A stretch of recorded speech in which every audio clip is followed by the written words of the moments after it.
அன்பிற்கினிய நேயர்கள் அனைவருக்கும் என்னுடைய ஆங்கில புத்தாண்டு வாழ்த்துக்கள். நான் உங்கள் கல்வடங்கம் சத்யநாராயண சர்மா பேசுகிறேன். இன்னைக்கு அந்த ஆங்கில புத்தாண்டு எப்படிப்பட்ட பலன்களை 12 ராசிக்கும் தரப்போகிறது, இந்தியாவுக்கு பொதுவான பலன்கள் எப்படி இருக்க போகிறது அப்படிங்கிறத தான் இப்போ பார்க்க போகிறோம்.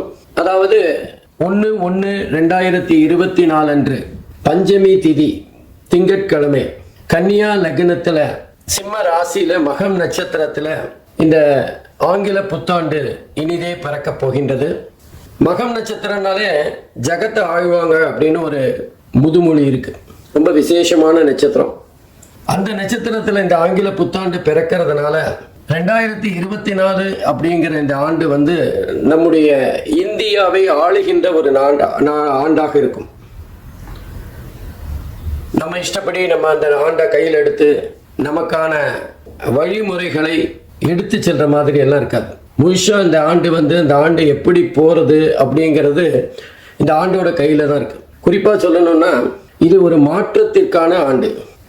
இந்த ஆண்டோட மிக முக்கியமான குறிக்கோள், லட்சியம் இதெல்லாம் சொல்லணும்னா மாற்றம் ஒன்றே மாறாதது அப்படின்னு சொல்லுவோம். அந்த மாதிரி இது மாற்றத்திற்கான மிக அற்புதமான ஆண்டாக இருக்க போகின்றது. ஏன் அப்படின்னு பார்த்தோம்னா, குறிப்பாக மகர ராசியில் சனி பகவானும் புளூட்டோ கிரகமும் இணைந்து கடந்த பல வருடங்களாக, அதாவது ஒரு 3-4 வருடங்களாக சஞ்சாரம் செய்து கொண்டிருக்கின்றது. பொதுவாக புளூட்டோ கிரகம் ஒரு ராசியில் 30-35 வருஷம் வரைக்கும் சஞ்சாரம் செய்வார். சனி பகவான் அந்த மகர ராசியில் ஒரு 2.5 வருஷம் சஞ்சாரம் செய்வார். மகர ராசிங்கிறது நம்ம இந்தியாவோட ராசி. ஆகவே இந்தியாவோட ராசியில புளூட்டோ கிரகமும் சனி கிரகமும் இணைந்து இருக்குமே ஆனால் அது மிகப்பெரிய ஒரு புரட்சியை ஏற்படுத்துகின்ற ஆண்டாகத்தான் இருக்கும். அதுவும் குறிப்பா ஜனவரி மாதம் 17ஆம் தேதி 2023 திருக்கணிதப்படி சனி பகவான் கும்பராசிக்கு பயிற்சி ஆகிறார். அதுக்கப்புறம் அதிசாரமா வக்கரமா அவர் மகரத்திலும் கும்பத்திலுமாக சஞ்சாரம் செய்து பலன்களை தந்து கொண்டிருக்கின்றார். திருநள்ளாறு வாக்கிய பஞ்சாங்கத்தின்படி டிசம்பர் மாதம் 20ஆம் தேதி 2023 சனி பகவான் பயிற்சியாகி மகரத்திலிருந்து கும்பத்துக்கு போறார். ஆகவே இந்த புளூட்டோவும் சனி பகவானும் பிரிகின்ற இந்த வேலை அப்படிங்கிறது ஒரு பெரிய மாற்றத்தை தருகின்ற வேலையா இருக்கும். உதாரணமா முன்னாடி எல்லாம் நம்ம உலகத்துல பார்த்தோம்னா அடிமைகளை விலைக்கு வாங்கி அவங்கள கொத்தடிமைகளாக வீட்டில் வேலை வாங்கிட்டு இருக்கிற ஒரு காலம் இருந்தது. இந்த அடிமை கொத்தடிமை போன்ற விஷயங்கள் எல்லாம் அழிக்கப்பட்டது. இந்த மாதிரி சனியும் புளூட்டோவும் ஒரே ராசியில சஞ்சாரம் செய்து பிரிந்த அந்த வேலை தான். ப்ராட்டஸ்டன்ட் அப்படிங்கிற ஒரு பிரிவு கிறிஸ்தவர்களிடம் இருக்கின்றது. அந்த ப்ராட்டஸ்டன்ட் வருவதற்கான காலமும் இது மாதிரி ஒரு ராசியில புளூட்டோவும் சனியும் இருந்து பிரிந்து சென்ற காலம்தான். அப்போ எந்த நாட்டுக்கு உரிய ராசியில அந்த புளூட்டோவும் சனியும் சஞ்சாரம் செய்து பிரிகின்றார்களோ அந்த நாட்டுக்கான பலன்களை அவர்கள் தருவார்கள். அப்படி பார்க்குறப்போ மகர ராசிங்கிறது இந்தியாவோட ராசி. இந்தியா ராசியிலேருந்து சனி பகவான் பிரிஞ்சு புளூட்டோலேருந்து பிரிஞ்சு வெளியில போறார் கும்பத்துக்கு. ஆகவே இந்தியாவுக்கான பலன்கள் மாற்றத்தை தருகின்ற மிகப்பெரிய ஒரு பலனாக இருக்கும். நீங்க எடுத்து பார்த்தீங்கன்னா கடந்த ஒரு 6 மாதமாக உலக அளவில் பெண்கள், இந்தியாவின் பெண்கள் உச்ச பதவிகளை பெற்ற வரலாறுகளை பார்க்கலாம். இனி வருகின்ற காலம் கூட இந்த மாதிரி பெண்கள் மிகப்பெரிய முக்கியமான பொறுப்புகளில் அமர்கின்ற ஒரு சூழ்நிலை கண்டிப்பாக ஏற்படும். எப்பெல்லாம் இந்த மாதிரி ஒரு புளூட்டோவும் சனியும் சேர்ந்திருந்து பிரிந்து செல்லுகின்றார்களோ அப்பெல்லாம் ஒரு புரட்சி வெடிக்கும். அப்போ ஏதாவது ஒரு மிகப்பெரிய கொடுமைகள் அகன்று நன்மைகள் நாட்டுக்கு கிடைக்கும். அந்த மாதிரி ஒவ்வொரு 30 வருஷமும், அதாவது இனி இந்த சனியும் அந்த புளூட்டோவும் சந்திப்பதற்கான வருடங்கள் அப்படின்னா திரும்ப ஒரு அந்த சனீஸ்வர பகவான் கும்பத்திலோ மீனத்திலோ திரும்பவும் சந்திக்க வேண்டி வரும். அப்பவும் கூட அது இந்தியாவோட ராசியா இருக்காது. அதனால இந்த காலகட்டம் இந்தியாவோட இந்த ராசி இதெல்லாம் மிகப்பெரிய ஒரு மாற்றத்தை இந்தியாவுக்கு தரப்போறது. அதுதான் 2024 பலாபலன்களாக இருக்கும். இயற்கை சீற்றம் இந்த காலகட்டத்தில் ரொம்ப கொஞ்சம் அதிகமாக தான் இருக்கும். குறிப்பாக தென்னிந்திய பகுதிகள் எல்லாமே எதிர்பாராத மிகப்பெரிய வெள்ளம், வெயில் எல்லா விஷயங்களிலுமே சீதோஷ நிலை அல்லது தட்பவெட்ப நிலையில் மாறுதல்கள் மக்களுக்கு ஒரு கஷ்டத்தை தருகின்ற அமைப்பாக இருக்கும். தண்ணி கேட்கும்போது தண்ணி கிடைக்காது, ஆனால் வெள்ளமாக தண்ணி வரும்போது தண்ணியை வேண்டான்னு சொல்லும். அதுதான் நிலைமையாக இருக்கும். அது மாத்திரம் இல்லை, மாறுதல் அப்படின்னு சொன்னோம். அப்போ தென்னிந்தியாவில் எடுத்துட்டாலும் சரி, இந்தியாவில் எந்த பகுதியில் எடுத்துட்டாலும் எங்கெல்லாம் குளிர் அதிகமாக இருக்கும்னு நம்ம நினைப்போமோ, அல்லது குளிர் பகுதி அப்படின்னு நம்ம குறிப்பிட்டிருக்கிற இடங்களுக்கெல்லாம் குளிர் மிதமாக இருக்கும். இது குளிராத ஒரு பகுதின்னு நினைச்சிட்டு இருக்கிற பகுதியிலெல்லாம் குளிர் கொஞ்சம் அதிகமாக இருக்கும். உதாரணமாக சென்னையில் குளிர் இந்த வருடம் அதிகமாக இருக்கின்ற ஒரு தன்மையை பார்க்கலாம். அதுக்கு மழையும் ஒரு காரணமாக இருந்தாலும் குளிரின் அளவு கொஞ்சம் அதிகமாக இருக்கக்கூடிய வாய்ப்புகள் இருக்குது. அதே மாதிரி நம்ம அண்டை நாடுகள் மூலமாக ஏதாவது போர் மேகங்கள், போர் வருவதற்கு வாய்ப்புகள் இல்லை, போருக்கான ஏதாவது முகாந்திரம் ஏற்பட்டு அது கடைசியில் பேச்சுவார்த்தையில் சரி செய்யப்படும். ஆகவே ஒரு விதமான பதட்டமான எல்லை பகுதியில் பதட்டம் எப்பவுமே இருந்துட்டு இருக்கிற மாதிரியான ஒரு சூழ்நிலை இருக்கும். அரசியல் தட்பவெப்பங்கள் கூட அப்பப்போ ரொம்ப பாதிப்பாகவும் அதே நேரத்தில் ரொம்ப கொந்தளிப்பாகவும் இருக்கின்ற ஒரு காலகட்டமாக இது அமையும். எதிரிக்கு எதிரி நண்பன் சொல்லுவோம், ஆனால் அரசியலில் எதிரி நண்பர் இதெல்லாம் கிடையாதுங்கிற ஒரு தாத்பரியம் இருக்கு. அந்த வகையில் எதிர்பாராதவர்கள் சேருகின்ற ஒரு மிகப்பெரிய மாறுதலை இந்த வருஷம் சந்திக்க போகிறோம். அதுக்கப்புறம் இந்த ஒரு புதிய நோய், கண்ணு சம்பந்தமாக ஏதாவது ஒரு நோய் வரக்கூடிய வாய்ப்புகள் இருக்குது. எப்படி நமக்கு கொரோனா மிகப்பெரிய ஒரு பாதிப்பை தந்து மக்களை முடக்கி போட்டதோ, அது மாதிரி கண்ணு சம்பந்தமாக ஏதாவது ஒரு சின்ன இனம் தெரியாத ஒரு நோய் பரவி வரக்கூடிய வாய்ப்புகள் இருக்கு. அதே மாதிரி மக்களுக்கு இருக்கிற மாதிரியே ஜீவராசிகளுக்கும் கால்நடைகளுக்கும் விஷ ஜுரங்கிற மாதிரி ஒரு ஜுரம் வந்து மிகப்பெரிய பாதிப்பை தரக்கூடும். இன்னும் சொல்லப்போனால் இந்த காலகட்டத்தில் மக்கள் மிகப்பெரிய ஒரு கொந்தளிப்பிலேயே இருக்கிற ஒரு சூழ்நிலை இருக்கும். ஏதோ நிம்மதி இல்லாத ஒரு காலகட்டமாக இந்த 2024 நகர்ந்து செல்லும். அதுவும் குறிப்பாக அந்த குரு பகவான் ஏப்ரல் மேல வந்து மேஷத்திலேருந்து ரிஷபராசிக்கு மாறுற வரைக்கும் பாதிப்பு கொஞ்சம் அதிகமாக தான் இருக்கும். நம்ம ஒன்று நினைக்க அது ஒன்று நடக்கிற மாதிரியான சூழ்நிலைகள் ஏற்படும். அங்கங்கே பார்த்தீங்கன்னா அந்த தொழில்நுட்பம், கணினி சம்பந்தப்பட்ட தொழில்நுட்பம் மிகப்பெரிய மேன்மையை இந்த காலத்தில் அடையும், உச்சத்தை அடைகின்ற காலமாக இருக்கும். கணினி சார்ந்த படிப்புகள் அமோகமாக மக்களால் வரவேற்கப்படும். எப்பெல்லாம் ஒரு விஷயத்தில் வளர்ச்சி இருக்கோ அப்போ அந்த விஷயத்தில் பின்னாடி ஏதாவது பாதிப்புகளும் இருக்கத்தான் செய்யும். அதே மாதிரி சைபர் கிரைம் அதிகரிக்கின்ற காலகட்டமாக இருக்கும். மோசடி பேர்வழிகள் புதுசாக ஏதாவது ஒரு வழியை கண்டுபிடிச்சு அதன் மூலமாக மக்களை ஏமாற்றுகின்ற காலமாக இருக்கும். பொதுவாக நம்ம ஏமாறும் போது தானே சில விஷயங்களை கற்றுக்கிறோம், எப்படி ஏமாறக்கூடாதுன்னு. ஆகவே புதிய புதிய கண்டுபிடிப்புகளுக்கு இந்த காலகட்டம் மிக அற்புதமாக இருக்கும். குறிப்பாக கணினி சார்ந்த துறைகள் உச்சத்தை தொடுகின்ற மேன்மையை பெறுகின்ற ஒரு காலகட்டமாக இருக்கும். இன்னும் சொல்லப்போனால் இதெல்லாம் கூட கணினினால் பண்ண முடியுமா அப்படிங்கிற ஒரு ஆச்சரியத்தை தருகின்ற வகையில் பல துறைகளுக்குள்ள அந்த கணினி மிகப்பெரிய தாக்கத்தை ஏற்படுத்தும். தொடர்ந்து நம்ம விவசாயம் பார்த்தீங்கன்னா இந்த வருஷம் ரொம்ப அமோகமாக இருக்கும். ஆனாலும் நமக்கு மனுஷங்களுக்கும் ஜீவராசிகளுக்கும் இருக்கிற மாதிரியே அந்த பயிர்களுக்கும் ஏதாவது நோய்கள் வரக்கூடிய வாய்ப்புகள் இருக்கு. அதற்கான புதிய மருந்து கண்டுபிடிக்கின்ற காலகட்டமாக இருக்கும். குறிப்பாக மருத்துவத்துறையின் மிகப்பெரிய அறுவடையை இந்த வருஷம் நம்ம பார்க்கலாம். பல விஷயங்களுக்கு அவங்க வந்து முன்னுதாரணமாக இருப்பார்கள். பல விஷயங்கள் புதுசாக கண்டுபிடிக்கக்கூடிய காலகட்டமாக இருக்கும். மக்கள் வந்து நட்பாக வாழ்வதை விட்டுவிட்டு எதிரிகளாக வாழ்கின்ற ஒரு சூழ்நிலை ஏற்படும். யாருக்கு யார் எதிரின்னே தெரியாத ஒரு கட்டம். எனக்கு பிடிச்சவங்க இவங்க, உங்களுக்கு பிடிச்சவங்க இவங்க, ஆகவே நம்ம 2 பேரும் எதிரிங்கிற மாதிரி சம்பந்தமே இல்லாமல் யாருக்காகவோ கண்ணுக்கு தெரியாத யாருக்காகவோ இவர்கள் சண்டை போட்டுக் கொள்கின்ற, தினசரி பார்த்து கொண்டிருக்கின்றவர்கள் சண்டை போட்டுக் கொண்டிருக்கின்ற ஒரு அதிசயம் நடக்கும். இதெல்லாம் மக்களுக்கு புரியறதுக்கு கொஞ்சம் நாள் ஆகும். இந்த 2024 முழுவதுமாகவே ஒரு குழப்பமான ஆண்டாகத்தான் இருக்கும். எப்பவுமே நம்ம ஒரு மாற்றம் ஏற்படுகிறதுனா அதுக்கு முன்னாடி மிகப்பெரிய குழப்பம் இருக்கணும். ஆகவே குழப்பத்துக்கு பிறகு அந்த குழப்பத்துக்கு விடையாக மிகப்பெரிய ஒரு மாற்றத்தை சந்திக்கின்ற ஆண்டாக இருக்கும். ஏற்கனவே சொன்ன மாதிரி மாற்றம் ஒன்றுதான், மாற்றம் இல்லாதுன்போம். அந்த மாதிரி நிறைய மாற்றங்களை சந்திக்கின்ற ஆண்டாக இந்த ஆண்டு இருக்கும்.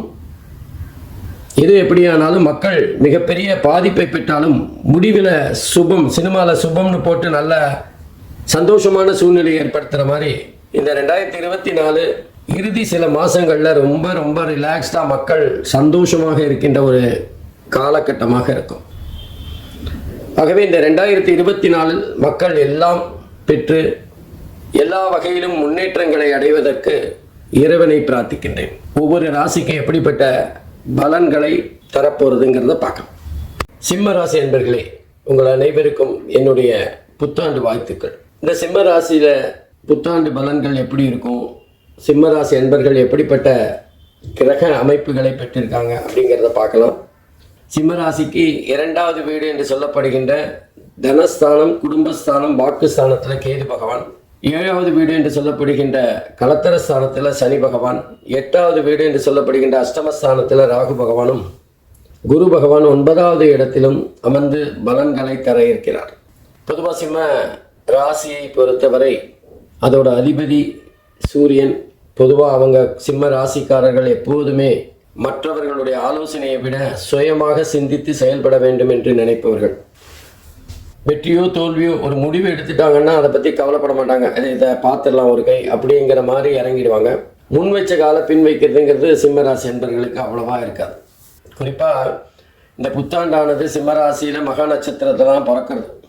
ஆகவே அந்த சிம்மராசி என்பர்கள் மிகப்பெரிய நன்மைகளை பெறாவிட்டாலும் ஓரளவு சுமாரான பலன்களை பெறுவார்கள். காரணம் என்னன்னா, சனி, ராகு, கேது ஆகிய கிரகங்கள் சுமாரான பலன்களை தருகின்ற இடத்துல தான் அமர்ந்திருக்காங்க. குறிப்பாக பார்த்தீங்கன்னா 2வது வீட்டில் கேது பகவான் அமர்ந்திருக்கார்.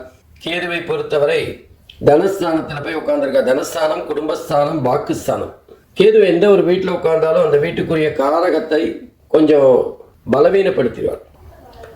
அப்போ தனஸ்தானத்தில் பாதகமாக இருக்கிறதுனால பொருளாதார விஷயத்தில் கொஞ்சம் பலவீனமாக இருக்கும். அதே நேரத்தில் குடும்பஸ்தானத்தில் இருக்கிறதுனால குடும்பத்தில் சின்ன சின்ன சலசலப்புகள், நம்ம சொல்கிறத அவங்க கேட்க மாட்டாங்க, அவங்க சொல்கிறத நம்ம கேட்க மாட்டோம், கருத்து வேறுபாடுகள் அதிகமாக இருக்கிற ஒரு காலகட்டம். நம்ம வாக்குஸ்தானமும் அதே தான். வாக்குஸ்தானத்திலையும் கேது பகவான் அமர்ந்திருக்கிறதுனால கொஞ்சம் பொதுவாகவே சிம்ம ராசிக்காரங்க யார் சொன்னபடியும் கேட்க மாட்டாங்க. கேது வேற வாக்குஸ்தானத்தில் இருக்கிறதுனால நம்ம பேச்சை யாரும் கேட்காதது மிகப்பெரிய ஒரு குறையாக இருக்கும். அந்த காலத்தில் நம்ம பார்த்தோம்னா அடுத்தது சனீஸ்வர பகவான். சனீஸ்வர பகவான் 7ல் போய் உட்காந்துருக்கார். கலத்தரஸ்தானத்தில் உட்காந்துருக்கார். கலத்தரஸ்தானம் அப்படிங்கிறது குறிப்பாக பார்த்தீங்கன்னா மனைவியை பற்றி அல்லது வாழ்க்கை துணையை பற்றி சொல்லுகின்ற இடம். அந்த இடத்துல சனீஸ்வர பகவான் இருக்கிறது திருமண தாமதத்தை தரலாம். கொஞ்சம் மெதுவாக திருமணம் நடக்கலாம். திருமணத்திற்கான முயற்சிகள் வரும்போது சில தடங்கல்கள் ஏற்படலாம். அதே மாதிரி நம்ம ஒரு பார்ட்னர்ஷிப்பில் ஒரு தொழில் பண்ணிட்டு இருக்கோம்னா அதில் அந்த பார்ட்னர்கிட்டேருந்து பூரண ஒத்துழைப்பு இல்லாத ஒரு சூழ்நிலை வரலாம். இதில் கொஞ்சம் கவனமாக இருக்கணும். கருத்து வேறுபாடுகள் வரக்கூடிய வாய்ப்புகளும் இருக்குது. இருந்தாலும் இந்த காலகட்டத்தில் அந்த சனீஸ்வர பகவான் 7ல் தன்னோட சொந்த வீட்டில் ஆட்சியாக இருக்கிறதுங்கிறது சிம்ம ராசியை பொறுத்தவரை பகை கிரகமான சனீஸ்வர பகவான் ஆட்சி பெற்றிருப்பது அவ்வளோ நல்லதல்ல. குறிப்பாக பார்த்தீங்கன்னா சிம்ம ராசி அன்பர்களுக்கு வாழ்க்கை துணை மூலமாக ஏதாவது அவமானங்கள் வரலாம். சில பிரச்சனைகள் அவங்க மூலமாக வரக்கூடிய வாய்ப்புகள் இருக்குது. குடும்பத்தில் ஏதாவது ஒரு குழப்பம் ஏற்படக்கூடிய வாய்ப்புகள் இருக்குது. நம்ம ஒரு விஷயத்தை சொல்கிறோம்னா நம்ம வாழ்க்கை துணை அதை கேட்காம வேற ஒரு கருத்தை சொல்கிறது, அதில் பிடிவாதமாக இருக்கிறது போன்ற விஷயங்கள் எல்லாம் குடும்பத்தில் ஏதாவது சிரமங்களை ஏற்படுத்தலாம். ஆகவே கேதுவும் சுமாரான பலனை தருகின்ற அமைப்பில் தான் இருக்கார். சனீஸ்வர பகவானும் சுமாரான பலனை தருகின்ற அமைப்பில் தான் இருக்கார். இன்னும் சொல்லப்போனால் சனீஸ்வர பகவான் 7வது வீட்டில் இருக்கும்போது சிம்ம ராசியை வேற பார்க்குறார். 7வது பார்வையாக பார்க்குறார். அதனால் உடல் ரீதியாக ஆரோக்கிய சம்பந்தமான சில பிரச்சனைகள் கூட இந்த காலகட்டத்தில் சிம்மராசி என்பவர்களுக்கு ஏற்படலாம். அதாவது டயர்ட்னஸ்ஸு, சோம்பேறித்தனம், இந்த காரியத்தை நாளைக்கு பண்ணிக்கலான்னு போஸ்ட்போன் பண்ணுறது, இந்த மாதிரி சின்ன சின்ன விஷயங்களை சனீஸ்வர பகவான் சிம்மராசி என்பவர்களுக்கு கொடுத்து கொண்டே இருப்பார். நம்ம ஒரு விஷயத்தை எடுத்தால் டக்குன்னு அதை பண்ணணும். அப்போ தான் அந்த விஷயம் முடியுதா முடியலாங்கிறது நமக்கு தெரியும். நம்ம அந்த விஷயத்தை நாளைக்கு பண்ணலாம் அப்படின்னு ஒரு தள்ளி போடும்போதே அந்த விஷயம் தள்ளி போகிற மாதிரி தான் இருக்கும். அது ஒரு முடிவுக்கு வராத ஒரு சூழ்நிலை பார்க்கலாம். பொதுவாக நிறைய விஷயங்களை நம்ம காலதாமதம் செய்வதாலேயே பிரச்சனைகள் பெரிதாகக்கூடிய வாய்ப்புகள் இருக்குது. ஆகவே இந்த சனீஸ்வர பகவான் மந்தக்காரகனாக 7வது வீட்டில் இருந்து நம்முடைய செயல்பாட்டை ஓரளவுக்கு குறைத்து விடுவார், நம்முடைய வேகத்தை ஓரளவுக்கு குறைத்து விடுவார். ஆகவே சனீஸ்வர பகவானால் நமக்கு சில தொடர்ந்து பார்த்தீங்கன்னா சிம்ம ராசிக்கு 9வது வீட்டில், அதாவது சிம்ம ராசிக்கு 8வது வீடு, மன்னிக்கவும் 8வது வீட்டில் அஷ்டமஸ்தானத்தில் ராகு பகவான். பொதுவாக அஷ்டமஸ்தானத்தில் எந்த கிரகம் இருந்தாலுமே பிரச்சனைகள் தான். அதில் ராகு அசுப கிரகம் வேறு, அது 8வது வீட்டில் இருக்கிறதுனால நம்முடைய வேகம் விவேகமாக இருக்காது. நம்ம அவசரப்பட்டு செய்கிற பல காரியங்கள் நமக்கு பிரச்சனையாக முடியக்கூடிய வாய்ப்புகள் இருக்குது. அது குறிப்பாக 8வது வீட்டில் ராகு பகவான் சஞ்சாரம் செய்யும் போது நம்முடைய கோபம், அவமானம், கௌரவ குறைச்சல் போன்ற விஷயங்கள் ஏற்படும். நம்முடைய புகழுக்கு ஏதாவது பங்கம் ஏற்படுகின்ற தன்மை இருக்கும். 8வது வீட்டில் ராகு இருக்கிறவங்களுக்கெல்லாம் ஒரு மகிழ்ச்சி இல்லாத ஒரு வாழ்க்கையை தான் ஓடிட்டுருக்கும். வீட்டில் குடும்பத்தில் ஏதாவது ஒரு சச்சரவுகள் அல்லது மனக்குழப்பங்கள், மன உளைச்சல்கள், நம்ம நினச்சது எதுவுமே நடக்கலையேங்கிற ஒரு மனசில் ஒரு ஏக்கம், இதெல்லாம் இருக்கும். அதே நேரத்தில் அந்த 8வது வீட்டில் ராகு பகவான் இருக்கிறதுனால பெண்களாக இருந்தால் நம்ம சமையல் செய்யும்போது நெருப்பு காயப்படுறது, நம்ம சூடாக ஏதாவது தொடுறது, கீழே சின்ன விழுந்து விபத்துக்கள் ஆகிறது, கை கால் முறிவு, இந்த மாதிரி சின்ன சின்ன காயங்கள் ஏற்படக்கூடிய வாய்ப்புகள் இருக்குது. அதனால் இந்த 8ல் ராகு பகவான் இருக்கும்போது ஒவ்வொரு நிமிஷமும் நம்ம எச்சரிக்கையாக இருக்க வேண்டியது மிக மிக அவசியம். அடுத்தது 9வது வீட்டில் நம்முடைய குரு பகவான் அற்புதமாக அமர்ந்திருக்கின்றார். குரு பகவான் நம்ம மேல் படிப்பு சம்பந்தமான விஷயங்களுக்கு உறுதுணையாக இருக்கக்கூடிய ஒரு மிக அற்புதமான கிரகம். பொதுவாக குரு பகவான் இந்த மாதிரி 9வது வீட்டோடு சம்பந்தப்படுகின்ற போது கண்டிப்பாக மேல் படிப்புக்காக முயற்சி செய்கின்றவர்களுக்கு அது எளிதாக கைகூடி வரும். நம்ம வெளிநாட்டில் போய் படிக்கணும், நம்ம எடுத்த சப்ஜெக்டே படிக்கணும், ஸ்காலர்ஷிப்போடு படிக்கணும் அப்படிங்கிறவங்களுக்கெல்லாம் அதெல்லாம் தானாகவே கைகூடி வரும். ரொம்ப எளிதாக வெளிநாடு சென்று படிக்கின்ற வாய்ப்பும் கிடைக்கும். அதே மாதிரி 9வது வீடுங்கிறது தந்தையாரை பற்றி சொல்லுகின்ற இடம். தந்தையாருடன் ஒரு இணக்கமான சூழ்நிலை அல்லது தந்தையாருடைய உதவி கேட்காமலே கிடைக்கின்ற ஒரு நல்ல தருணம். நம்முடைய கஷ்டங்களை புரிந்து கொண்டு தந்தையார் தானாகவே உதவிகள் செய்கின்ற ஒரு அற்புதமான காலகட்டமாக இருக்கும். பாக்யஸ்தானம் 9வது வீடுங்கிறது. அந்த 9வது வீடு நமக்கு மிக அற்புதமான பலன்களை தரவல்லது. அந்த 9வது வீட்டில் இருக்கிற குரு பகவான் சிம்ம ராசியை பார்க்குறார். 1, 3, 5 சிம்ம ராசிக்கு 1வது வீடு, 3வது வீடு, 5வது வீட்டை பார்க்குறார். அதே மாதிரி சனி பகவானும் ராசியை பார்க்குறார். சனி பகவானுடைய பார்வையானது பாதகமான பலனை தர வல்லது. நல்ல வேளை அந்த குருவோட பார்வை இருக்கிறதுனால அந்த பாதகங்கள் குறையக்கூடும். ஜென்ம ராசியில் நம்ம செய்கிற செயல்கள், செயல்பாடுகள் இதெல்லாம் சிறப்பாக முடியறதுக்கு அந்த குருவோட பார்வை சிறப்பாக இருக்கும். அதே மாதிரி 3வது வீடு முயற்சிகள் பல எடுக்கின்ற காரணத்தினால் அந்த முயற்சிகள் வெற்றி பெறுகின்ற வகையில் அந்த குரு பகவானுடைய பார்வை அமையும். 5வது வீட்டில் குரு பகவானுடைய பார்வை உயர்றதுனால திருமண காலங்களில் இருக்கிறவங்களுக்கு திருமணம் கைகூடி வரும். அதே மாதிரி புத்திர பாகியங்கள் இல்லாதவங்களுக்கு புத்திர பாகியம் ஏற்படுகின்ற வாய்ப்பு கிட்டும்.